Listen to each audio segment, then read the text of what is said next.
Internete matau vis daugiau agresyvių reklamų apie nutukimą. Už jų kompanija Novo Nordisk, tai yra danų farmacijos milžinė, kuri gamina tokius vaistus kaip Ozempic, Wegovy ir Saxenda. Tikriausiai jau vieną iš jų esate tikrai girdėję. Tai yra GLP-1 agonistai, naudojami diabetui ir nutukimui gydyti. Reklamos rodomos kaip kovojančios su stigma. Bet iš čia ir kyla klausimas, ar tai yra edukacija ar rinkodara. Nes kai kampanijos užsakovas pats gamintojas, etikos ribos labai plonėja.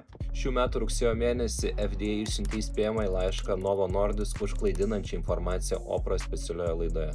Ten buvo kalbama apie naudą, bet rizikos nutilėtos ar net sumenkintos, tarp jų skydliaukės navikų rizika, ūminis pankreatitas, tulžies pūslės ligos, dažni virškinimo trakto sutrikimai.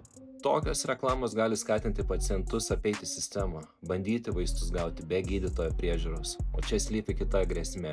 FDA jau įspėjo apie falsifikuotus Ozempic preparatus antrinėje rinkoje. Tai ne tik neveiksminga, bet ir pavojinga. GLP-1 vaistai gali būti veiksmingi, bet jie nėra stebuklinga piliulė. Tai yra rimti preparatai, receptiniai preparatai su realiomis rizikomis. Todėl jokie Learn More mygtukai ar gražios reklamos negali pakeisti atsakingos konsultacijos su gydytoju.